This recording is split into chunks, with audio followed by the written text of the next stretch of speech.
તો વિદ્યાર્થી મિત્રો 27 ફેબ્રુઆરી 2025ના રોજે તમારા લોકોનું ગુજરાતીનું પેપર છે અને મને ખબર છે કે ઘણા બધા એવા સ્ટુડન્ટ હશે જેમને હજી સુધી કંઈ પણ તૈયારી નહીં કરી છે ગુજરાતીમાં, કેમ કે ગણિત, વિજ્ઞાન, સમાજ એવા બધા સબ્જેક્ટમાં તમે વધારે ધ્યાન દીધું હશે. બટ હું તમને આજના વિડીયોમાં હું તમને એવી રીતના ગુજરાતીનું વ્યાકરણ એવી રીતનું તમને સમજાવું છું કે ભાઈ જ્યારે તમારું પેપર લખશો ને ભાઈ તમે મને યાદ કરશો. ઓકે, કારણ કે તમને એવી રીતના એવી મેથડથી શીખવાનું છે જે તમને આખા ગુજરાતમાં કોઈ જ નહીં શીખવાડ્યું હશે. તો ચાલો તો વિદ્યાર્થી મિત્રો વગર ટાઈમ વેસ્ટ કરીએ વિડીયોની શરૂઆત કરીએ. તો ચાલો તો વિદ્યાર્થી મિત્રો તમને લોકોને ખબર હશે કે તમારા લોકોના પેપરમાં વિભાગ સીમાં વ્યાકરણ આવે છે. તો એ વ્યાકરણમાં કઈ રીતે તમે લોકો યાદ કરી શકો સમાસ, ધ્વનિ બધા, તો એના પર ઓલરેડી મેં શોર્ટ ટ્રીક વિડીયો બનાવ્યું છે. તો એ વિડીયોની તરફ લઈ જાઉં. પ્લસ આ વિડીયોમાં મેં કલાલ સરની હેલ્પ લીધી છે. તો આ વિડીયોનો થોડો ક્રેડિટ કલાલ સરને પર જાય છે. તો ચાલો આપણે વિડીયોની શરૂઆત કરીએ. તો આપણે અત્યારે શોર્ટકટ શીખીશું સંધિની, સમાસની, કર્તરી કર્મણીની, છંદની, એ છંદ ઓળખવાનું, પ્રેરક વાક્ય બનાવવાના, પછી ક્રિયા વિશેષણ, વિશેષણ અને સંજ્ઞા, પછી પ્રત્યય, અલંકાર, આ બધાના શોર્ટકટ શીખવા જઈ રહ્યા છીએ. તો ચલો શરૂ કરીએ. ચલો તો દરેકની આપણે શોર્ટકટ એટલે કે શોર્ટ ટ્રીક જે આવે છે એ શીખીશું. બરાબર, આપણી જોડે ટોટલ 10 વસ્તુઓ છે, 10 માર્ક્સ જે છે જે આપણે અલગ રીતે મેળવવાના હોય છે. તો આપણે એના માટેની મહેનત શરૂ કરી દઈએ. શોર્ટકટ ટ્રીક, બરાબર, ગુજરાતી વ્યાકરણ. ચલો શરૂઆત કરીશું. કર્તરી અને કર્મણી અને પ્રેરક વાક્ય જે આવેલા હોય છે કે ભાઈ આ બંનેનું જોડકું આપેલું હોય છે અને તમારે વાક્ય ઓળખવાનું હોય છે અને આનું વાક્ય તમારે બનાવવાનું હોય છે. બરાબર, આ વાક્ય આપણે બનાવવાનું હોય છે. તો આ બંનેમાં આપણે વાક્ય ઓળખવાના હોય છે. ધારો કે ભાઈ તમે કઈ રીતે ઓળખશો કે વાક્ય કર્તરી છે કે કર્મણી છે? તો ક્રિયા કોણ કરે છે, તમારે સવાલ શું પૂછવાનો, ક્રિયા કોણ કરે એને કહેવાય કર્તા, એટલે કર્તરી રચના. એમ કર્તા જે હોય એટલે ક્રિયા કોણ કરે? તો કે મીનુએ ચોપડી ફાડી. તો સવાલ પૂછાય કે ભાઈ કોણે ચોપડી ફાડી? તો કે મીનુએ ચોપડી ફાડી. તો આ જે પહેલું વાક્ય છે એ શું છે? કર્તરી રચના છે. શું છે? કર્તરી રચના. બરાબર. પછી એટલે કે ભાઈ અહીંયા તમને ખબર પડી જાય કે ભાઈ પ્રશ્ન આપણે આ પ્રકારનો પ્રશ્ન કોણ, એવો સવાલ તમારે પૂછવો પડે કે આ કામ કોણે કર્યું, એવું તમે અંદર પૂછો એટલે તરત તમને ખબર પડી જાય કે આ જવાબ આવે. કેમ કે એની અંદર શું હોય? ઈરાદો હોય જ છે. એમ કર્તા મુખ્ય હોય એટલે કર્તરી વાક્ય કહેવાય. હવે ધારો કે બીજું એક વાક્ય છે કે મારાથી ગીત ગવાય છે. બરાબર, મારાથી ગીત ગવાય છે. તો અહીંયા શું લખેલું આવે? થી લખેલું આવે છે અને આના ઉપર ભાર મૂકે છે આ લોકો. શેના ઉપર? કર્મ ઉપર ભાર મૂકતા હોય એને કહેવાય કર્મણી. એમ મારાથી શું થઈ રહ્યું છે? તો કે મારાથી ગીત ગવાઈ રહ્યું છે. બરાબર, હું ગીત નથી ગાતો. જો હું ગીત ગાતો હોઉં તો સવાલ કેવો આવે કે ભાઈ કોણ ગીત ગાય છે? પણ અહીંયા શું છે? મારાથી ગીત ગવાય છે. તો આપણાથી શું થઈ રહ્યું છે? ગીત ગવાઈ રહ્યું છે.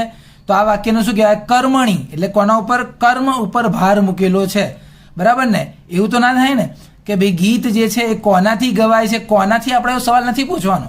કોનાથી એવો સવાલ આપણે નથી પૂછવાનો. આપણે સવાલ બે પ્રકારના છે. એક છે કોણ, એટલે કે આ ક્રિયા કોણે કરી? તો કર્તા. બરાબર, તો કર્તા એટલે કર્તરી વાક્ય રચના. અને બીજું કે ભાઈ તમારાથી જે બી છે આ ગીત કેવું કે તો કોનાથી ગવાય છે? તો આ ગીત મારાથી ગવાય છે. તો ગીત ઉપર ભાર મૂકેલો છે એટલે આ શું છે? કર્મણી વાક્ય છે. ઓકે, આ રીતે આપણે ઓળખી જઈએ વાક્યને. તો અહીંયા થી લખેલું આવી જતું હોય એમ બી આપણને ખબર પડી જતી હોય છે. હવે ધારો કે રાજેશ ખાય છે. આવું એકદમ સિમ્પલ વાક્ય છે. રાજેશ ખાય છે. બરાબર, એને આપણે પ્રેરક બનાવવાનું. શું બનાવવાનું? પ્રેરક બનાવવાનું છે. તો આપણે શું કરવું પડે? જ્યારે બી તમારે એક સાદું વાક્ય આપેલું હોય, સાદું વાક્ય આપીને તમે એનું પ્રેરક બનાવો, તો પ્રેરક બનાવતી વખતે ક્રિયાની પ્રેરણા આપવાની હોય. શું આપવાની? પ્રેરણા. એટલે સર આવું બધું નહીં ખબર પડતી. તો શું કરવાનું? તો રાજેશ ખાય છે આ વાક્યની અંદર તમારે એક બીજો માણસ બોલાવવાનો. બહારથી બીજો માણસ બોલાવવાનો. તો કાકા બોલાયા અહીંયા આગળ. કયા કાકા બોલાયા? સંજુ કાકાને બોલાયા આપણે. તો સંજુ કાકા રાજેશને ખવડાવે છે. બરાબર, રાજેશ લખ્યું એને પાછળ લખવાનું ને, અને આગળ એક બીજા કાકા અથવા કાકી કોઈને બી બોલાવી દેવાના. તો સંજુ કાકા રાજેશને ખાયની જગ્યાએ ખવડાવે છે. બરાબર, અહીંયા આગળ અમુક નિયમો લખેલા છે કે ભાઈ કર્તરીમાંથી કર્મણી ફેરવતા હોઈએ તો આપણે ફેરવવાનું તો આપણે આવતું નથી. આપણે ફેરવવાનું કંઈ આવતું જ નથી. એમ ખાલી આપણે આ કર્તરીમાંથી પ્રેરક બનાવવામાં આવતું હોય છે. તો નવો કર્તા તમારે ઉમેરવો પડે. કર્તાની પાછળ તમારે ને અથવા પાસે મૂકવાનું આવતું હોય છે. અહીંયા આગળ ને અથવા પાસે. તો જો આપણે અહીંયા ને લખ્યું હતું, ને સંજુ કાકા રાજેશને ખવડાવે છે. અહીંયા શું હતું? રાજેશ ખાય છે. બરાબર, આ નવો કર્તા અંદર ઉમેરાઈ ગયો અને આણે આની જોડે ક્રિયા કરાવડાવી, એટલે કે સંજુ કાકા રાજેશને ખાયની જગ્યાએ ખવડાવે છે. બરાબર, આવા બીજા વાક્યો હોય તો પ્રેક્ટિસ કરો તમે, તો તમને ચોક્કસ આવડી જશે. ચલો હવે આગળ વધીએ. અને જોડે જોડે અહીંયા આગળ અમુક નિયમો બી છે જે તમે ઉપરનું શીખવા માટે વાંચી પણ શકો છો. બરાબર, તો એ પણ તમને ઉપયોગી છે, શાંતિથી તમે વાંચી શકો છો. હવે આવે છે સંજ્ઞા. સંજ્ઞા કેવી રીતે ઓળખવાની? તો સંજ્ઞા ઓળખવા માટે તમારે કે ભાઈ વ્યક્તિવાચક સંજ્ઞા તો બધાને આવડે કે ભાઈ રાજુ, મહેશ, નર્મદા, સુરત, આવા કઈ બી નામ લખેલા હોય એટલે બધાને ખબર પડી જાય કે સર આ કઈ સંજ્ઞા, તો કે વ્યક્તિવાચક સંજ્ઞા. હવે ધારો કે માણસનું નામ નથી લખેલું, આવું કીધું છે, પુરુષ છે, પહાડ છે, બાળક છે, પણ કોઈનું નામ જ નથી લીધું એમ. હવે હિમાલય કહી દે અહીંયા આગળ હિમાલય, તો વ્યક્તિવાચક થઈ જાય. અહીંયા માણસનું નામ રાજુ લખી નાખે તો વ્યક્તિ થઈ જાય, પણ અહીંયા કહે ખાલી પુરુષ, પહાડ, બાળક, ખાલી આવું કહેતો આને તો જાતિ કહેવાય. શું કહેવાય? જાતિ કહેવાય. એટલે જાતિવાચક સંજ્ઞા હોય તો આવી રીતે તમે એને ઓળખી શકો છો. પછી આવે છે સમૂહવાચક સંજ્ઞા. કેવી? સમૂહવાચક. સમૂહ એટલે કે ટોળું હોય. શું હોય? ટોળું. એટલે ટોળાનો મતલબ શું કહેવાય? માણસો, ઘણા બધા માણસ ભેગા થાય, તમે શું કહો કે સર ટોળું ભેગું થયું. તમે એવું થોડું કહો કે સર ઘણા બધા માણસો ભેગા થયા છે, આટલું બધું કોણ બોલે? આમ જ કહી દઈએ આપણે, ટોળું આવ્યું સર અહીંયા આગળ, એટલે ખબર પડી. આ સમૂહ કે ઢગલો કર્યો છે, એમ થોડું કે ઘણી બધી વસ્તુઓ ભેગી કરી છે એમ કરતા કહી દઈએ ઢગલો કર્યો છે, એટલે ખબર પડીએ ત્યારે તરત જ શું ખબર પડીએ આપણે કે આ સમૂહવાચક છે. શું છે? સમૂહવાચક છે સંજ્ઞા. અને છેલ્લી સંજ્ઞા છે દ્રવ્યવાચક સંજ્ઞા. તો દ્રવ્યવાચકમાં કેવું આવતું હોય છે? પાણી, ચોખા, દૂધ, એટલે જેમાંથી બીજી વસ્તુ બને. બરાબર, પાણી નાખીને બીજી વસ્તુ બને, ચોખામાંથી બીજી વસ્તુ બને, દૂધમાંથી બીજી વસ્તુ બને, અથવા તો એ વસ્તુને ગણી ના શકાતી હોય. બરાબર, આ તો દ્રવ્ય તો બધાને આવડતું હોય. ભાવ, ભાવવાચક કોને કહેવાય? જોઈ ના શકાય ને અડી ના શકાય. ગરમી, ઠંડી, ભૂખ, આ શું કહેવાય? ગરમી ના અડી શકે, ઠંડી ના અડી શકે, આ લાગે બધું એમ, જોઈ નથી શકાતું, અડી નથી શકાતું. બરાબર, આ ભૂખ પણ એવું જ છે. તો આને આ ભાવ કહેવાય તમારા, કે ગરમી લાગે છે લ્યા, એ બહુ ઠંડી લાગી લ્યા, બહુ ભૂખ લાગી છે, આ ભાવ છે તમારો. ક્રિયાવાચક તો ક્રિયા એટલે ક્રિયાપદ, બોલવું, ખાવું, પીવું, રમવું, દોડવું, એટલે ક્રિયાવાચક. બરાબર, સાવ સહેલું હતું. બરાબર, વ્યક્તિવાચક, જાતિવાચક, સમૂહવાચક, દ્રવ્યવાચક, ભાવવાચક ને ક્રિયાવાચક. હવે આગળ વધીએ. ચલો હવે એના પછી આવે વિશેષણ. એની શોર્ટકટ ટ્રીક શું છે? તો વિશેષણને યાદ રાખવા માટે, વિશેષણ મતલબ શું થાય? વિશેષતા દર્શાવતો શબ્દ. વિશેષણ એટલે શું? વિશેષતા દર્શાવે. ધારો કે ઉદાહરણ તરીકે રોહિત વિદ્યાર્થી છે. બરાબર, સામાન્ય વિદ્યાર્થી, પણ હું આવું લખું રોહિત આળસુ વિદ્યાર્થી છે. આ શું હતું? રોહિત વિદ્યાર્થી છે. અહીંયા શું લખ્યું? રોહિત આળસુ વિદ્યાર્થી છે. રમેશ વિદ્યાર્થી છે, રમેશ હોશિયાર વિદ્યાર્થી છે. તો તમે શું કરી નાખ્યું? વિદ્યાર્થીની અંદર એની વિશેષતા દર્શાવી કે આ કેવો વિદ્યાર્થી? આળસુ, હોશિયાર, એટલે તમે એનો ગુણ દર્શાવો, એટલે વિશેષતા દર્શાવી છે. તો ચલો, વિશેષણની અંદર તમારે ઓળખવાનું હોય છે, વાક્ય લખેલું હોય છે કે ભાઈ એની અંદર કયું વિશેષણ છે. તો અહીંયા છે આપણી જોડે પહેલું શીખીશું આપણે ગુણવાચક. તો ગુણવાચક હોય ને તો તમારે કયો સવાલ પૂછવાનો? તમારા વાક્યની અંદરથી આવો સવાલ પૂછવાનો, કેવું, કેવી, આવો સવાલ પૂછવાનો. એ નાજુક કન્યાનું નામ રાધા હતું. તો કે કેવી કન્યાનું નામ રાધા હતું? કેવી કન્યા, એમ કેવી કન્યા, તો કે નાજુક કન્યા. બરાબર, નાજુક શું કહેવાય? ગુણવાચક. શું કહેવાય? ગુણ. એટલે કોઈ પણ વસ્તુનો આકાર આપેલો હોય, કદ આપેલું હોય, રંગ આપેલું હોય, ગુણ આપેલું હોય, કાર્ય આપેલું હોય, એમાં વધારો થતો હોય. શું થતો હોય? વધારો થતો હોય. બરાબર, તો એવા શબ્દોને ગુણ કહેવાય. તમારે શું કહેવાય? ગુણ. કે ભાઈ કેવું છે? તો કે હોશિયાર છે. આ કેવું બાળક છે? આ ડભોળ બાળક છે, આ હોશિયાર બાળક છે એમ. બરાબર, પછી સંખ્યાવાચક. સંખ્યાવાચકમાં તો બધાને ખબર પડી, આવી રીતે લખેલું હોય 15, 16, 17, એટલે એ બે શબ્દ એક સાથે જ લખ્યા હોય, 1, 2, ત્રીજે દાડે ચોથે દાડે, એમ બે શબ્દ એક હંગાત લખ્યા હોય ને, બે શબ્દ એક હંગાત, એટલે સમજી જઈએ એનું શું કહેવાય? સંખ્યાવાચક જ કહેવાય. બીજું છે પરિમાણવાચક. શું છે? પરિમાણ. પરિમાણ એટલે શું કહેવાય? માપ દર્શાવવા માટે. પરિમાણ શેના માટે હોય? માપ દર્શાવવા. જે વસ્તુ તમે ગણી ના શકો ને, કેવી રીતે? મારા હાથમાં થોડા પેપર હતા, એટલે પણ કેટલા પેપર હતા લ્યા? એટલે થોડા હતા લ્યા. એટલે તમે એને ગણી નથી શકતા, ખાલી તમે એમ કહો થોડા હતા. એટલે થોડા શું કહેવાય? પરિણામ. કારણ કે તમે જો કહી દેશો ને તો સંખ્યા કહેવાય જાય. પણ જો તમે આવી રીતે મારી પાસે એક્ઝેક્ટ 50 બોલી જાઓ ને તો સંખ્યા, પણ 50 ની આગળ જો તમે આવું બોલી ગયા લગભગ 50 રૂપિયા મારી પાસે હતા, ખાલી 50 બોલશો તો સંખ્યાવાચક કહેવાય. પણ તમે એમ કહી દો મારી પાસે લગભગ 50 રૂપિયા હતા, લગભગ 50 કરતા ઓછા હતા, એમ એવું તમે કંઈ કહી દો એટલે તરત શું છે? પરિમાણવાચક થઈ જાય. શું છે? પરિમાણ એટલે માપ દર્શાવ્યું છે, બધું અંદાજિત. એમ આ થોડા અંદાજિત કહેવાય, લગભગ અંદાજિત કહેવાય. બરાબર, એટલે પરિમાણવાચક. સંબંધ. સંબંધ બે પદ વચ્ચેનો સંબંધ. સંબંધની અંદર આવું હોય જ, ના, ની, નું, નો, ના, આવું લખેલું જ હોય કે ભાઈ તેણે ઉલટીની દવા, શેની દવા ભાઈ? ઉલટીની દવા, એમ બરાબર છે. ભાઈ આ ઉલટી અને દવા બંનેની વચ્ચે શું છે? સંબંધ છે. શું છે? સંબંધ. બે શબ્દની વચ્ચે સંબંધ દર્શાવવા માટે ના, ની, નું, નો, ના આ શબ્દ આપેલા એટલે ખબર પડી આ સંબંધવાચક છે. એટલે ભાઈ આપણે તમે લખી શકો, તમારા પરીક્ષામાં કહેવાનું હોય છે શબ્દ કહેવાનો અને પછી કહેવાનું કે ભાઈ કયું વિશેષણ જેવું કહેવાનું હોય છે. પછી આ નહીં આવતું હતું, આ તો ખાલી લખ્યું છે અહીંયા આગળ સાર્વનામિક વિશેષણ આવતું હતું નથી કે ભાઈ આ સંજ્ઞા હોય એના અંદર એ સંજ્ઞા વિશે માહિતી આપેલી હોય છે, પણ આપણે આ નહીં આવતું હતું. આપણે આ ચાર જ આવતા હોય છે બરાબર. ગુણ દર્શાવે, ગુણ કે ભાઈ કેવો હતો? હોશિયાર હતો, ડભોળ હતો, કેવો હતો? એમ મોટો હતો, નાનો હતો, લાલ હતો, ભૂરો હતો, ગુણ તમારા. સંખ્યા 15 હતા, 16 હતા, 1 કે 2, ત્રીજે કે ચોથે એવું કંઈ કહેતા એટલે સંખ્યા. પછી માપ, થોડા પેપર, એમ થોડા પેપર. લગભગ 50 રૂપિયા એટલે પરિમાણ. શું કહેવાય? પરિમાણ. સંબંધ આવી તો બે શબ્દની વચ્ચે આનાથી સંબંધ. ઓકે, ચલો આગળ વધીએ. હવે આવે છે ક્રિયા વિશેષણ. શું આવે છે? ક્રિયા વિશેષણ. ક્રિયાના અર્થમાં વધારો એટલે ખાવું, પીવું, રમવું, દોડવું એ બધું હોય ને, એ બધી ક્રિયાના અર્થમાં વધારો અને ક્રિયા વિશેષણ કહેવાય. પણ થોડું અલગ જ છે. ચલો પહેલું ક્રિયા વિશેષણ કયું? સ્થળવાચક. આવી રીતે વાક્ય આપેલું છે, પરીક્ષામાં વાક્ય આપેલું જ હોય છે, તમારે ખાલી વિચારવાનું કે આની અંદરથી ક્રિયા વિશેષણ શબ્દ કયો? તો પહેલો સવાલ તમારે પૂછવાનો ક્યાં. શું પૂછવાનો? ક્યાં. કે ભાઈ ગાડી ત્યાં ઊભી છે, તો કે ભાઈ ક્યાં ઊભી છે? તો કે લે ત્યાં ઊભી છે લ્યા. તો ત્યાં શું કહેવાય?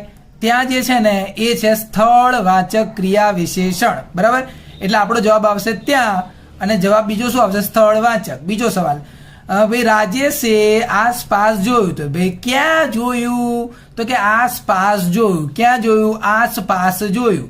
એટલે એક તો આસપાસ જવાબ છે અને બીજું એ સ્થળવાચક છે. એટલે તમારા વાક્યની અંદર 3 પ્રકારના સવાલ છે. એક તો ક્યાં વાળો સવાલ પૂછો, જો એ ક્યાં વાળા સવાલનો જવાબ અંદરથી તમને મળે છે તો સ્થળવાચક કહેવાય. પછી બીજો સવાલ તમે ક્યારે વાળો પૂછો, ભાઈ તું ક્યારે આવ્યો? તો કે હું હમણાં આવ્યો. લે હમણાં. તું ક્યારે પાછો જવાનો છે? હું તો રાજેશ કે તરત પાછો જવાનો છે. કે ક્યારે ક્યારે આવે ને તો સમયવાચક. પછી કહેવાય તું કેવી રીતે રોવે છે? તો કે હું તો ચૂપચાપ રોઉં, કોઈને ખબર ના પડવા દઉં, એમ ચૂપચાપ. કેવી રીતે? આવો સવાલ પૂછો અને આવો જવાબ અંદર લખેલો એટલે રીતિવાચક. શું કહેવાય? રીતિવાચક.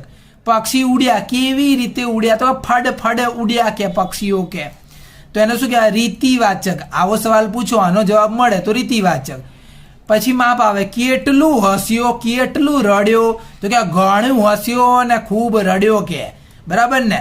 કેટલું ને કેટલું શબ્દનો જવાબ આવે તો પરિમાણવાચક. કેવી રીતે સવાલનો જવાબ હોય તો રીતિવાચક. ક્યારે સવાલનો જવાબ હોય તો સમયવાચક. કયા ક્યાં તો કે છે સ્થળવાચક. ચલો હવે આગળ વધીએ. હવે આપણે પૂર્વ પ્રત્યય અને પર પ્રત્યય.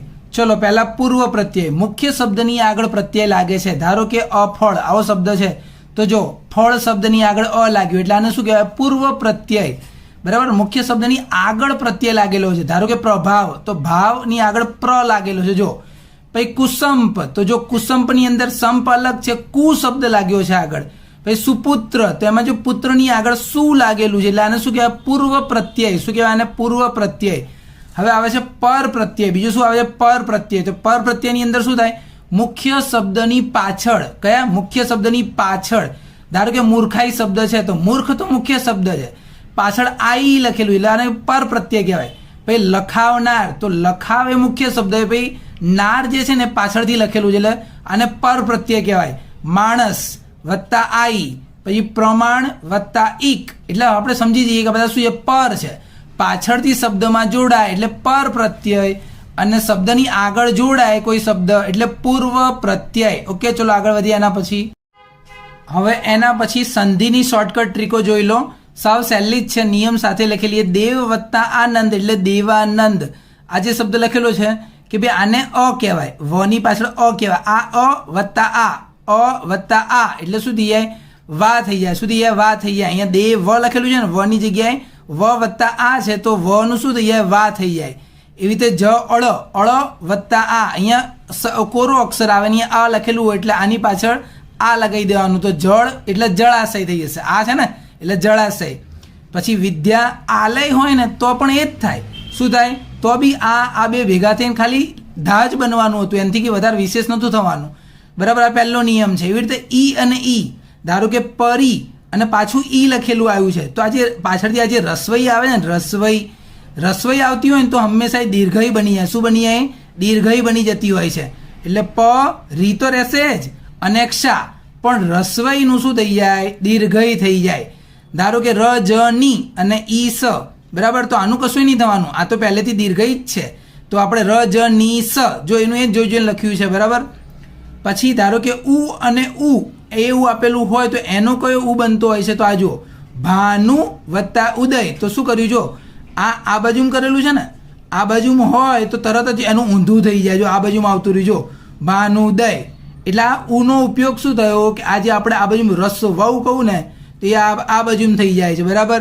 સેમ ટુ સેમ આ ગુરુ જે છે, આમાં રૂ જે છે, રૂ આ બાજુમાં હતો તો એ રૂ જો આ બાજુમાં થઈ ગયો છે, બરાબર. આ રીતે પછી અનુની અંદર જો તો અનુમાં આમ અનુ છે તો એ જો ઉ લખવાના કારણે સુધી અનુ આમ થઈ જાય છે, બરાબર. એટલે આ ઉ આવે ને ત્યારે એની આગળનો અક્ષર જે આમ હોય છે એ આમ થઈ જતો હોય છે. ચલો એના પછી ઈ લખેલો હોય. શું લખેલો? ઈ.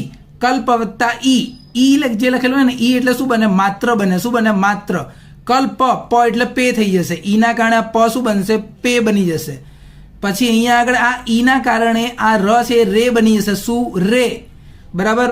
એવી રીતે અ અને આ ભેગા કરો તમે તો એમાંથી ઉ અ અને આ, એટલે આ બંનેમાંથી કોઈ બી એક અક્ષર હોય અને આ બંનેમાંથી કોઈ એક અક્ષર જોડે ભેગું થતું હોય તો ઓ બનતો હોય. એટલે ઉદાહરણ તરીકે કેવી રીતે? તો સૂર્ય, બરાબર. અહીંયા અ છે અને અહીંયા ઉ છે.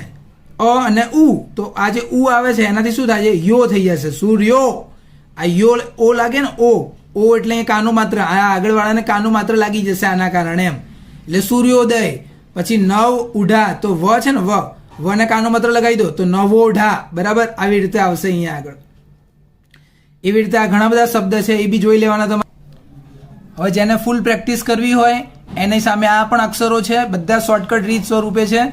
સારા અક્ષરે ચોપડાની અંદર લખી અને બધા એક વાર વાંચી લેવાના, એટલે આપણે શું બધું પાક્કું યાદ રહી જાય. ચલો હવે આગળ વધીએ આપણે. હવે આપણે પહોંચ્યા છીએ સમાસ. આપણે પહોંચી ગયા છીએ સમાસ.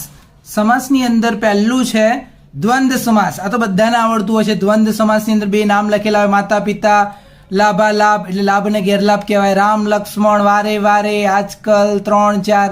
દ્વંદ્વ સમાસ બધાને આવડતો જ હોય છે કે ભાઈ જોડકા શબ્દ હોય, બધા શબ્દને અનેથી જોડી શકો તમે. માતા અને પિતા, મા અને દીકરી, બધા શબ્દને અનેથી જોડેલા હોય.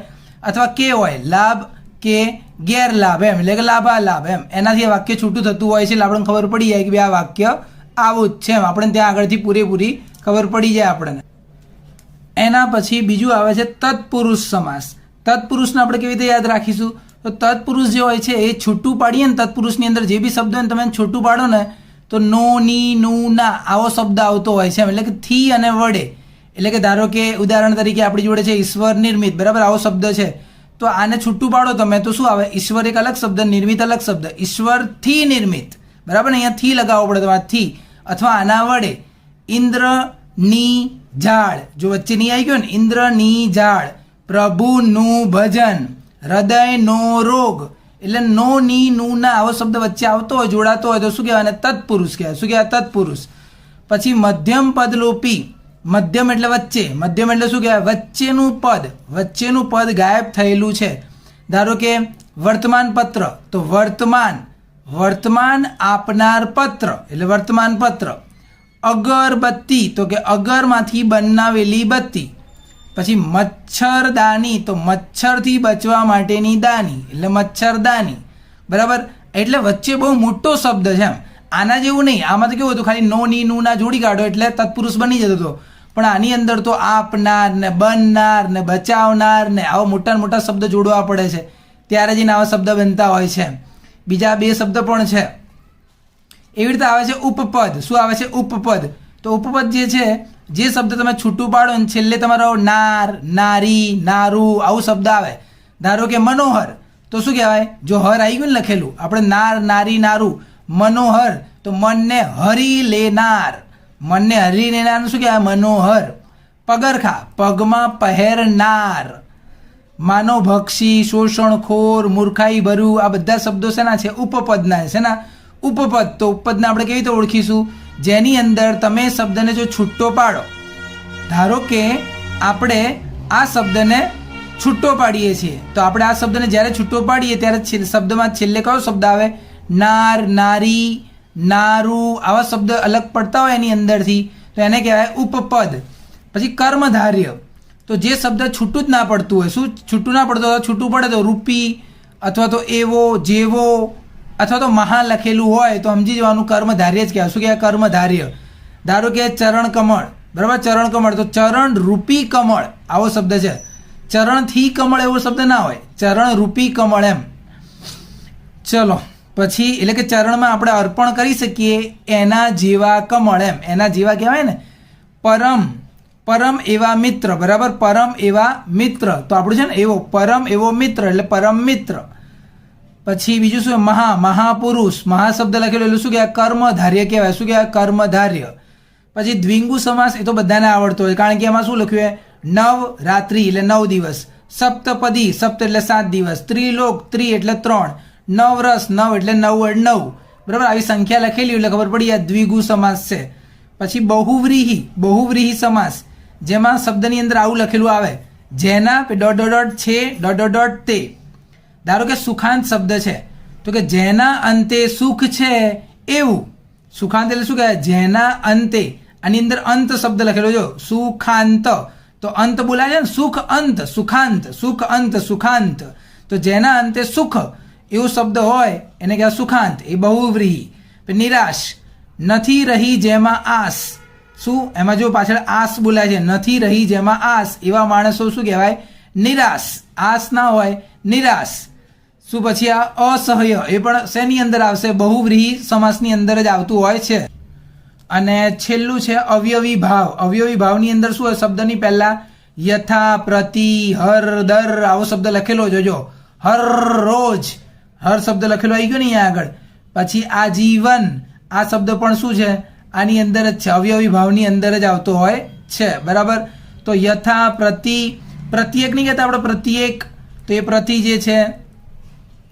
પછી એ હર છે, દરરોજ, દરરોજ, જે રીતે હરરોજ એવી રીતે દરરોજ, હર, દર, પ્રતિ, યથા આ શબ્દ લખેલા હોય શરૂઆતમાં તો સમજી જવાનું કે અવયવી ભાવ છે.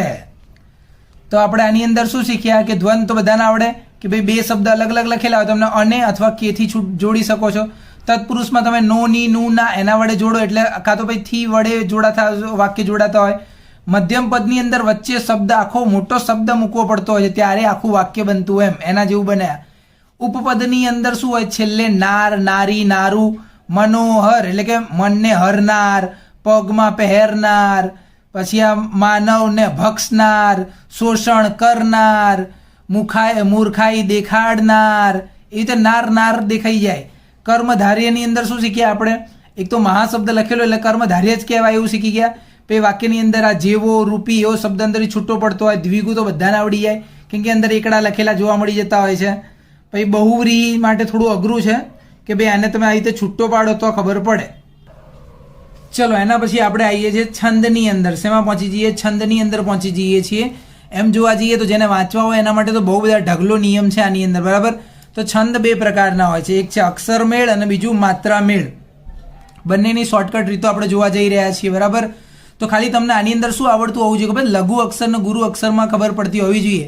આટલું મુખ્ય વસ્તુ છે આ લઘુ અક્ષર ને ગુરુ અક્ષર. લઘુ અક્ષર હંમેશા કેવા પેલા એકલા એકલા ફરતા હોય ને, એકલા એકલા અક્ષરો બધા ફરતા હોય ને એવા બધા અક્ષરો શું કહેવાય? લઘુ અક્ષર કહેવાય છે. અને ગુરુ અક્ષરમાં શું હોય? કાનો માત્ર દેખાઈ જાય. કાનો માત્ર હોય ને એટલે બધા ગુરુ જ હોય. કાનો માત્રની અંદર બધા ગુરુ આવતા. અને લઘુમાં એક બીજું હોય છે કે ભાઈ હસ્વઈ હોય, આમ પાછળથી આપણે આ હસ્વઈ કરીએ ને એ લઘુ અક્ષરની અંદર આવતી હોય છે, બરાબર. ચલો એ આપણો મુખ્ય નિયમ. એના સિવાય અહીંયા ઉપર લખેલું છે જેને એમાં ખબર પડે એ પણ વાંચી લેવું જરૂરી છે. ચલો પહેલું શીખીએ આપણે મંદાક્રાંતા, બરાબર. પરીક્ષાની અંદર તો આપણે લખેલું જ આવશે, ડાયરેક્ટ આવું લખેલું હશે. બેસી ખાટે ફરી વળે બધે મેળીઓ ઓરડામાં આવે ત્યારે દઈ છઈ નવ શંકુ એતરે જે ભર્યું તે, આવી તો મોટું દેત વાક્ય લખેલું આવી જતું હોય છે ઉદાહરણ સ્વરૂપે. આપણે એને ઓળખવાનું હોય છે કે ભાઈ આ મંદાક્રાંતા છે કે નહીં. તો મંદાક્રાંતાની અંદર પહેલી વસ્તુ તો અક્ષર કેટલા હોવા જોઈએ? 17 અક્ષર હોવા જોઈએ. કેટલા અક્ષર હોવા જોઈએ? 17 અક્ષર હોવા જોઈએ. તો જો 1 2 3 4 5 6 7 8 9 10 11 12 13 14 15 16 17 છે એક લાઈનની અંદર 17, એક જ લાઈનની અંદર 17 અક્ષર હોવા જરૂરી છે. બીજું શું જોઈશું? પહેલા 3 અક્ષર કયા હોવા જોઈએ? ગુરુ હોવા જોઈએ. કયા હોવા જોઈએ? ગુરુ હોવા જોઈએ. પહેલા 3 અક્ષર જો, કાના માત્ર વાળો ગુરુ, કાના માત્ર વાળો ગુરુ, કાના માત્ર વાળો ગુરુ, ગુરુ ગુરુ ગુરુ, થઈ ગયા 3 અક્ષર. એટલે ખબર પડી ગઈ આ શું છે? મંદાક્રાંતા. ચલો બીજું જોઈએ, શિખરણી. બીજું આવે છે શિખરણી. શિખરણીની અંદર આપણું વાક્ય અહીંયા આગળ તૈયાર જ છે. અક્ષર 17 જ આવે છે, એટલે અક્ષર ગણવાથી તો ફાયદો જ નહીં થઈ રહ્યો, બરાબર? તો ખબર કેવી રીતે પડશે સર? આની અંદર શું હતું? 3 અક્ષર શું હતા? ગુરુ જ હતા, બરાબર ને? આની અંદર શું આવવાના છે? લઘુ. પહેલો અક્ષર લઘુ હશે અને બાકીના 2 ગુરુ જ આવશે. તો જોઈ લો, આ પહેલો અક્ષર લઘુ આવી ગયો, લઘુ. કાના માત્રા વગરનો એટલે લઘુ, અને જો કાના માત્રા વાળા એટલે ગુરુ. આ શું છે? લઘુ, કાના માત્રા વગરનો, અને આ બંને ગુરુ, બરાબર? તો પહેલા 3 અક્ષર ઉપરથી જ આપણે તો ખબર પડી ગઈ કે આ શિખરણી જ છે. શું છે? પહેલા તો 17 અક્ષર હોવા જોઈએ. 17 અક્ષર હોય તો જ આપણી જોડે 3-4 ઓપ્શન ખુલી જાય છે કે કાં તો એ મંદાક્રાંતા હશે, કાં તો એ શિખરણી હશે, કાં તો એ પૃથ્વી હશે, કાં તો એ હરિણી હશે. આવા 4 ઓપ્શન ખુલી જાય આપણી જોડે 17 અક્ષર હોય તો. અને 17 અક્ષર હોય પછી તમારે જોવાનું 3 ગુરુ. શું? કાનો માત્ર એટલે ગુરુ, કાનો માત્ર એટલે ગુરુ, કાનો માત્ર એટલે ગુરુ, બરાબર? પહેલા 3 ગુરુ એટલે મંદાક્રાંતા. અહીંયા કાનો માત્ર નથી, બરાબર ને? એટલે આ લઘુ છે. પછી આ કાના માત્ર વાળો, આ બી કાના માત્ર વાળો એટલે ગુરુ ગુરુ. પાછળ દંડો, ઉપર દંડો, ગમે તે દંડો આવી જાય એટલે ગુરુ થઈ જાય સીધું એ, બરાબર? આ લઘુ છે. તો આવી રીતે આવે લઘુ ગુરુ ગુરુ, તો સમજી જવાનું શિખરણી. ચલો આગળ વધીએ આપણે. એના પછી જો હવે આવે છે પૃથ્વી. તો એ પણ શું છે? 17 અક્ષર વાળો જ છે. કેટલા અક્ષર વાળો છે? 17 અક્ષર વાળો જ છે, બરાબર? 17 અક્ષર વાળો જ છે. પરીક્ષાની અંદર આ બંધારણ તમારે અલગથી યાદ રાખવું પડે એવું જરૂરી છે. બંધારણ આપણે અલગથી યાદ રાખવું પડતું હોય છે. ચલો જોઈ લઈએ. તો હવે પૃથ્વી જે છે એની અંદર આપણે કેવી રીતે ખબર પડશે? લઘુ ગુરુ લઘુ. શું આવશે? લઘુ ગુરુ લઘુ. પૃથ્વીની અંદર આવે છે લઘુ ગુરુ લઘુ. તો જો આ પહેલો અક્ષર શું કહેવાય? લઘુ, કાના માત્રા વગરનો જો લઘુ. ગુરુ હંમેશા કાના માત્ર વાળા જ હોય. શું? ગુરુની થોડી વધારે બુદ્ધિ, એટલે કાનો માત્ર હંગાત લઈને જ ફરે ગુરુ. તો જો આ લઘુ છે, આમાં કાનો માત્ર નથી. આ લઘુ, આ ગુરુ એટલે કાના માત્ર વાળા, અને પાછો લઘુ આવી ગયો, બરાબર? તો લઘુ ગુરુ લઘુ એટલે સમજી જવાનું પૃથ્વી. લઘુ ગુરુ લઘુ. જો આને સર આને કેમ તમે લઘુ કહી દીધું? આમ તો લાગે છે, પણ આ બાજુમ છે. કઈ બાજુ છે? એક આ બાજુમ કરેલું હોય, અથવા તો પાછળથી આમ હસવાઈ કરેલી હોય. શું? એક આમ કરેલું હોય અને એક આમ કરેલું હોય. આ બંને વસ્તુઓ પણ શેમાં આવે છે? લઘુની અંદર જ આવે. શેમાં આવે? લઘુની અંદર. એક તો લઘુમાં આવા કોરા અક્ષર બી આવે, અને એક આમ કરેલું હોય, અથવા તો આ જે રસવઈ બતાવે છે એવું આવે. બધું લઘુની અંદર આવતું હોય છે. ચલો એના પછી હરિણી. શું આવે છે? હરિણી. તો હરિણીની અંદર 17 અક્ષર, એ તો બધામાં 17 જ આવી રહ્યા છે. 3 અક્ષર લઘુ. શું આવવાનું? 3 અક્ષર લઘુ. જોઈ લો ભાઈ, લઘુ લઘુ લઘુ. આવી રીતે બી ખબર પડી જાય. આવું લખેલું હોય તરત ખબર પડી જાય લઘુ જ છે. પહેલા 3 અક્ષર જોવાના. મેં આખું મોટું વાક્ય નહીં લખ્યું આપણી સામે. મોટું વાક્ય લખેલું હોય તમારે તો ખાલી પહેલા 3 અક્ષર જોઈ લેવાના. આને ધ્યાન રાખજો, આને બી લઘુ જ કહેવાય, અને આમ કર્યું એને બી લઘુ જ કહેવાય. આ તો કોરામાં લઈ ગયા આપણને, એટલે ફાયદો થઈ ગયો અહીંયા આગળ. હરિણી. હવે આવે છે અનુષ્ટુપ. શું આવે છે? અનુષ્ટુપ આવે છે. એની અંદર ઓહો, એની અંદર 31 અક્ષર છે. એટલે એનો મતલબ 100% 4 ભાગ પડે. કેટલા ભાગ પડતા હશે? 4 ભાગ. એટલા 1 2, વચ્ચે કોમા કરેલું હોય 3 4. આવી રીતે કોમા આપણે ભાગ પાડી દેવાના, એટલે આવી રીતે 4 ભાગ પડી જાય. અનુષ્ટુપની અંદર 4 ભાગ પડી જાય. 31મો અક્ષર, ઓહો, છેલ્લો અક્ષર. છેલ્લો અક્ષર શું હોવો જોઈએ? ગુરુ. છેલ્લો અક્ષર શું હોવો જોઈએ? ગુરુ. એટલે કાના માત્રા વાળો હોય એટલે સમજી જવાનું અનુષ્ટુપ. પછી મનહર. મનહરની અંદર કેટલા આવે? એમાં બી 31 આવે છે. એમાં બી કેટલા આવે? 31. પણ એના ભાગ 2 જ પડે છે ભાઈ. આ 1 અને આ 2. 2 જ ભાગ પડતા હોય. કેટલા ભાગ પડતા હોય? ખાલી 2 જ ભાગ પડતા હોય છે. અથવા તો એક જ લાઈન લખી હોય, એક જ લાઈન વચ્ચે કોમા કરી દીધું હોય, બીજું આવી બીજી લાઈન જ ના હોય, બરાબર? અહીંયા ઘણા બધા હોય ને અહીંયા ઘણા બધા અક્ષર, બધા સરવાળો કરો ટોટલ 31 અક્ષર થઈ જતા હોય. તો 31મો અક્ષર આમાં કયો હોય છે? ગુરુ. આમાં બી 31મો અક્ષર કયો છે? ગુરુ. પણ આમાં 2 ભાગ છે. મનહરમાં ખાલી 2 જ ભાગ પડે, અને છેલ્લો અક્ષર ગુરુ એટલે મનહર. અને 4 ભાગ આવી રીતે પડતા હોય અને છેલ્લો અક્ષર ગુરુ, તો અનુષ્ટુપ. પછી જુઓ, આ તો સ્પેશિયલ છે. આ તો સ્પેશિયલ છે. સાદુલ વિક્રિંડિત જે છે એમાં તો 19 અક્ષર કશાયમાં આવતા જ નહીં, એટલે આમાં જ આવે. પછી 21 અક્ષર, આ કોઈનામાં નહીં આવતા, આમાં જ આવતા હોય છે. સ્ત્રક ધરા છે એની અંદર જ આવે. પછી 12 અક્ષર, એ શેમાં આવે? તોટકની અંદર જ આવતા હોય છે, બરાબર? પછી યાદ રાખવા માટેની શોર્ટ ટ્રીક આવી છે આપણી સામે કે ભાઈ આ મંદાક્રાંતાની અંદર જો 3 ગુરુ હતા. પછી આને આપણે આવી રીતે યાદ રાખશું. બધાને કેવી રીતે યાદ રાખશો? મહર્ષિ પૃથ્વી, આવી રીતે યાદ રાખવાનું. મહર્ષિ પૃથ્વી અનુમનુ શાસ્ત્રતો. શું? શાસ્ત્રતો. મહર્ષિ પૃથ્વી અનુ મનુ શાસ્ત્ર તો આવી રીતે યાદ રાખવાનું. પછી જો મેં બધાનો પહેલો અક્ષર લીધો. મ એટલે મંદાક્રાંતા, હ એટલે હરિણી, સી એટલે શિખરણી, પછી પુ એટલે પૃથ્વી, પછી અનુ, અનુ એટલે અનુષ્ટુપ, પછી મનુ એટલે મનહર, પછી શાસ્ત્રમાં સા, પછી સ્ત્ર અને તો થઈ ગયું ને, શાસ્ત્ર તો. એટલે બધા અક્ષર અહીંયા આગળ મૂકી દીધા મેં, અને બધાના શોર્ટકટ અહીંયા મૂકી દીધા છે. જો આને આવી રીતે ઓળખી શકાય છે, આને આવી રીતે ઓળખી શકાય છે. ચલો આગળ વધીએ. હવે આપણે શીખી રહ્યા છીએ માત્રા મેળ. બરાબર, અક્ષર મેળ આપણે શીખી ગયા, હવે માત્રા મેળ આવે છે. બધાને લઘુ અને ગુરુ એ તો ઓળખતા આવડી જ ગયા છે. બરાબર, લઘુ મોસ્ટલી કાના માત્રા વગરના હોય છે, કાના માત્રા વગરના હોય છે, કાં તો પછી એમાં રસવઈ આવી રીતે જોવા મળે, કાં તો આમ કરેલું જોવા મળે, એટલે આપણને ખબર પડી જાય કે ભાઈ એ લઘુ જ છે, અને આમાં તો કાના માત્ર હોય જ છે. તો હવે આમાં કરવાનું શું? તો માત્રા મેળની અંદર જેવું તમને ઓળખાઈ જાય, જો તમને ખબર પડે કે આ લઘુ છે તો ત્યાં એક માત્ર ગણવાનું, અને જો તમને ખબર પડી આ ગુરુ છે તો ત્યાં આગળ બે માત્ર ગણવાના. સર ખબર ના પડી કેવી રીતે કરવાનું? તો ધારો કે પહેલું શીખીએ દોહરો. શું શીખીએ? પહેલું દોહરો. એની અંદર કેટલું 24 માત્રા આવે. કેટલી આવે? 24 માત્રા. કેટલા ભાગ પડે? આવી રીતે 4 ભાગ પડે. પહેલામાં 13 હોય, બીજામાં 11, પછી ત્રીજામાં 13, ચોથામાં 11. એટલે પહેલા ને ત્રીજામાં 13 હોય છે. બરાબર, પહેલા ને ત્રીજામાં કેટલા હોય? 13 હોય છે. એટલે અહીંયા જો 13 ને 11 24, 13 ને 11 24 થઈ ગયું ને, આવી રીતે 24 થઈ જતું એમ. પણ પહેલા ને ત્રીજામાં 13 હોય. કેવી રીતે 13 હોય સર? ચલો આવી રહ્યું. જો આવી રહ્યું. શું આપણે નક્કી કર્યું હતું કે લઘુને 1 ગણવાનું ને ગુરુને 2 ગણવાનું.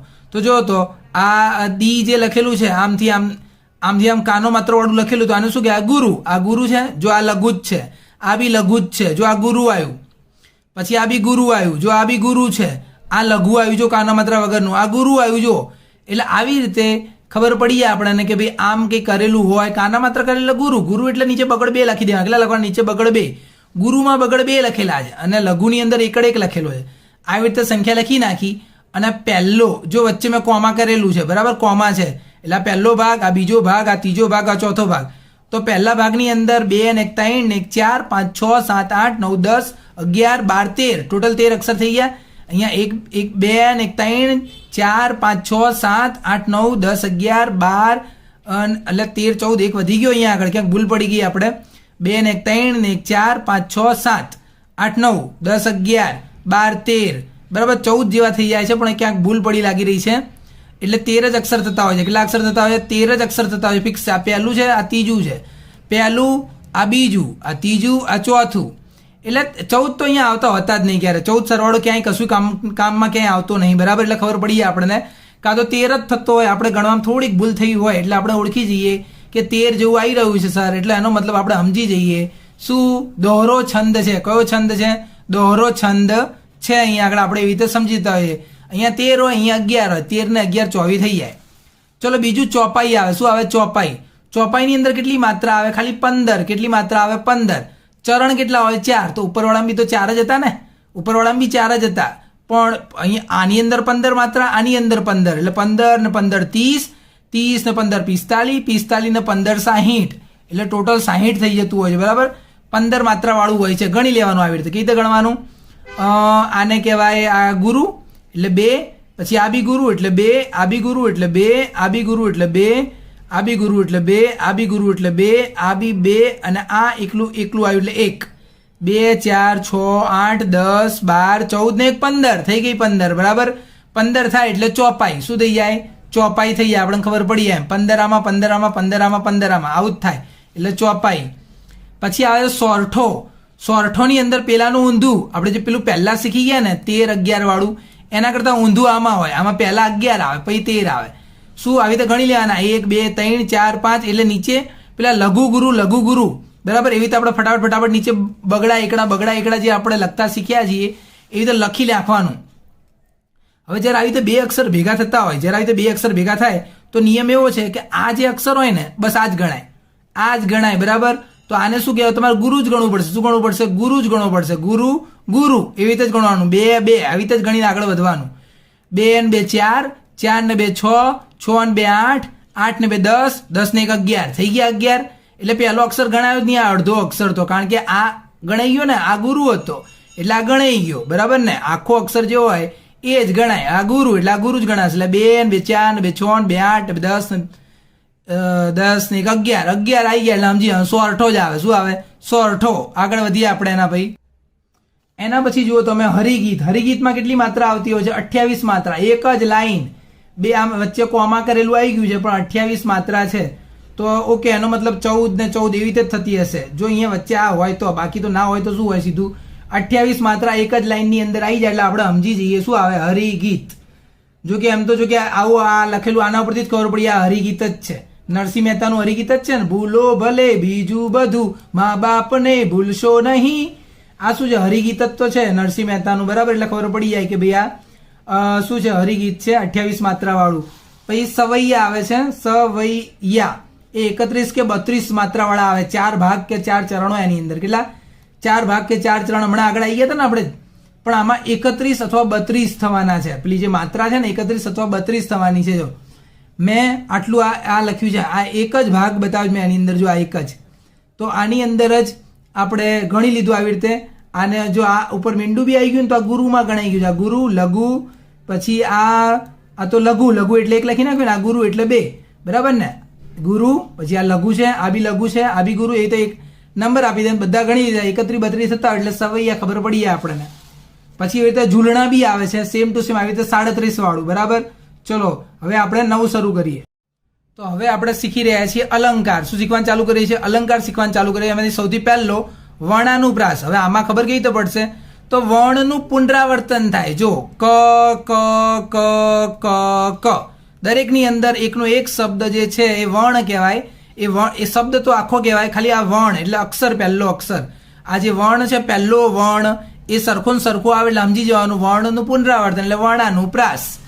પછી બીજું શબ્દાનુપ્રાસ. એમાં શું આવતું હોય છે? શબ્દનું પુનરાવર્તન. કોનું? શબ્દનું. સરખા ઉચ્ચારવાળા શબ્દનું પુનરાવર્તન એટલે શબ્દાનુપ્રાસ. તો જો ગમયંતી, દમયંતી શબ્દનું પુનરાવર્તન. એવું લાગે ને એકનો એક શબ્દ પાછો આવી રહ્યો છે, તો આને શું કહેવાય? શબ્દાનુપ્રાસ. પછી આ જે યમક લખેલું, યમક ક્યારે ખબર પડે? તો યમકની અંદર શું હોય? એકનો એક જ શબ્દ આવે. આમાં કેવું હતું? જો એક જેવો શબ્દ છે, ગમયંતી, દમયંતી, એક જેવો ને જેવો શબ્દ આવ્યો છે એમ. એકનો એક અક્ષર રિપીટ થાય તો વર્ણાનુપ્રાસ, બરાબર? શબ્દ સરખો સરખો આવતો હોય અહીંયા આગળ, ગમયંતી, દમયંતી આવો શબ્દ, તો એને કહેવાય શબ્દાનુપ્રાસ. શબ્દ આખો ને આખો એને જેવો ને જેવો આવી રહ્યો છે. યમકમાં શું હોય? યમકની અંદર તો જો જવાની, જવાની એકનો એક જ શબ્દ લખેલો હોય, પણ આ જવાની અલગ જવાની કહેવાય ને આ તો જતી રહેવાની એમ લખેલું છે.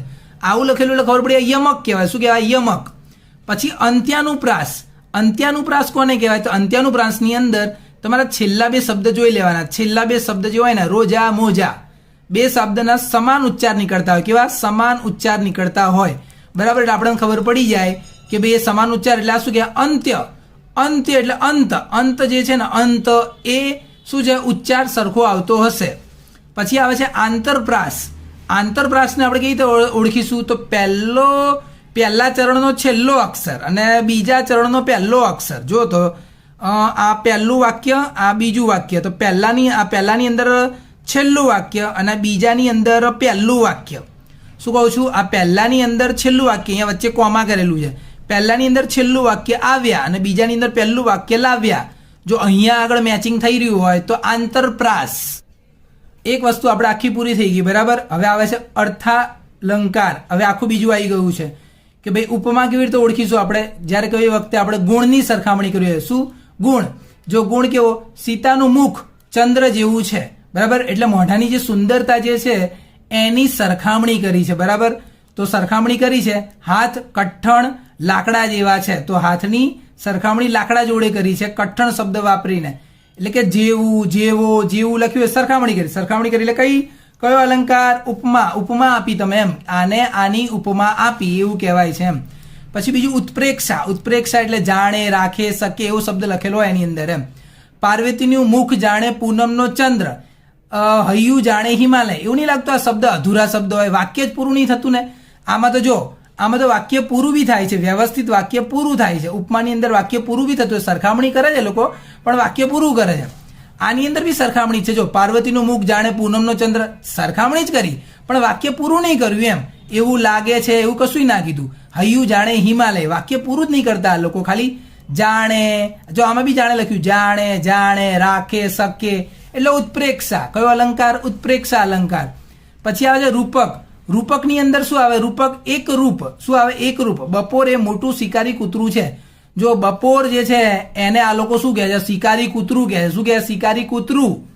એટલે જ્યારે તમે કોઈ શબ્દને આવી રીતે તમે એનું રૂપ આપી દીધું છે એમ, બરાબર. બપોર એટલી ગરમી હોય ને તો કે પેલું શિકારી કૂતરું એના જેવી બપોર કહેવાય, તો તમે એને એક રૂપ આપ્યું, બરાબર. એક રૂપ કરી નાખ્યું એટલે રૂપક કહેવાય. દુઃખ, દુઃખ માટે કીધું ઝીણા ઝાડ. દુઃખના ઝાડ કેવા? ઝીણા ઝાડ. દુઃખના ઉગ્યા છે ઝીણા ઝાડ, તો દુઃખ શબ્દને ઝીણા ઝાડ કીધું છે અહીંયા આગળ, બરાબર. એટલે કહેવાય એક રૂપ આપ્યું છે એ લોકોએ, તો આ રૂપક છે. પછી આવે વ્યતિરેક. વ્યતિરેકમાં હંમેશા શું હોય? ચડિયાતું જ બતાવતા હોય. શું બતાવે? ચડિયાતું જ. રમેશની વાણી તો કે છે અમૃત થીએ મીઠી. અમૃત ઓલરેડી મીઠું જ હોય, પણ આ લોકો થીએ લખ્યું. થી અમૃત થીએ મીઠી. ભાઈ આ તો મીઠો જ છે. શું છે? આ મીઠો છે અહીંયા આગળ. એનું શરીર તો ફૂલથી હલકું છે. આ હલકો લાગે છે એમ. અહીંયા જે છે ને ફૂલથી થીય થીય લખેલું એટલે આપણે સમજી જઈએ વ્યતિરેક. શું કે? વ્યતિરેક. અનન્વય એટલે સરખું. માં તે માં, બીજા બધા વગડાના વા એટલે માં તે માં. એકનું એક જ લખેલું આવે. માં. ગાંધીજી એટલે ગાંધીજી. ગાંધીજી ને ગાંધીજી એકનું એક જ લખેલું આવે એટલે અનન્વય. એકનું એક જ લખેલું એટલે અનન્વય, બરાબર. થીય થીય લખેલું હોય એટલે વ્યતિરેક. વધારે પડતું બતાવે. આ નથી, આ હોશિયાર જ છે વધારે, એવું બતાવે એટલે આપણે શું કહેવાય? વ્યતિરેક. હવે આવે શ્લેષ્મ. શ્લેષ્મમાં એક જ શબ્દના બે અર્થ હોય. શું? એક જ શબ્દના કેટલા અર્થ? બે અર્થ. તમે પસંદ કરેલું પાત્ર પાણી વિનાનું છે.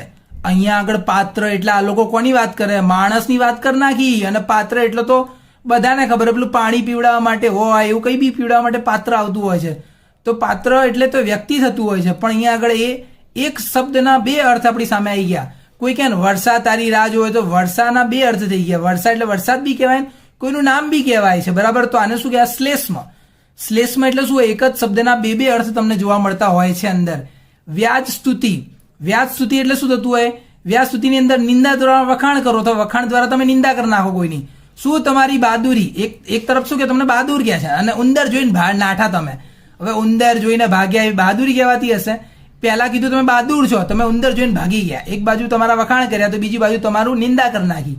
છગન માય કાંગલો નથી, પાપડ તોડ પહેલવાન છે.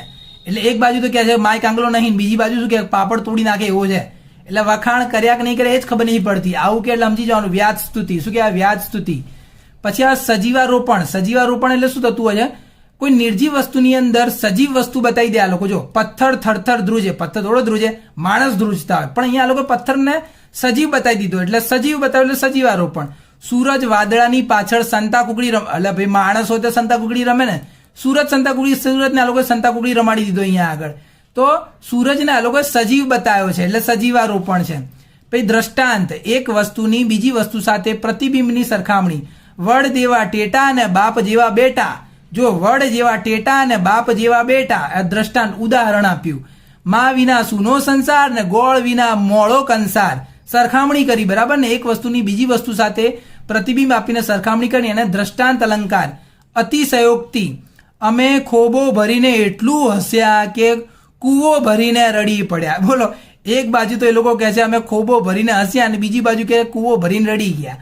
રમેશની આંખોમાંથી શ્રાવણ ભાદરવો વહેવા લાગ્યો. આને શું? વધારે પડતું. કોઈ વસ્તુને વધારે અતિશયોક્તિ બતાવી છે એમ. આટલું કર્યું તો સામે આટલું કર્યું એમ, વધારે પડતું બતાવે. એને શું કહેવાય? અતિશયોક્તિ. ઓકે, તો અહીંયા આગળ આપણું આ અલંકાર, અર્થાલંકાર પણ પૂરું થઈ ગયું છે. આપણે એક બાકી રહી ગયું હતું, વિરોધાભાસ વાળું નતું આવ્યું. વિરોધાભાસ. દેખી રીતે સત્ય ન લાગે પણ શબ્દોમાં સત્ય છુપાયેલું હોય. કેવી રીતે? વાંચો તો. ફૂલડા ડૂબી જાય છે પણ પથ્થર તરી જાય છે. એવું લાગે જાણે સર ગપ્પા માર્યા લાગે. ફૂલડા ડૂબી જાય ને પથ્થર તરી જાય. તો આ માણસ જોડે સરખામણી કરી છે કે ફૂલ જેવા માણસો જે હોય છે ને એ હંમેશા ડૂબી જાય, પણ પથ્થર જેવા માણસો હોય ને એ જીવનની અંદર આગળ વધી જાય. જોયું કેવી સરખામણી કરી નાખી આ લોકોએ? વિરોધાભાસ. એક પ્રકારનો વિરોધા બતાવી દીધો કે ફૂલડા ડૂબી જાય ને પથ્થર તરી જાય. વિરોધ બતાવે એટલે વિરોધાભાસ. પછી આ અપનનુતિ જે છે એ એમ તો જો કે અપહનુતિ જે છે એ મોસ્ટલી જોવા નહીં મળતું હતું, પણ તમે વાંચી લો અહીંયા આગળથી, બરાબર, એટલે આવડી જશે આપણને.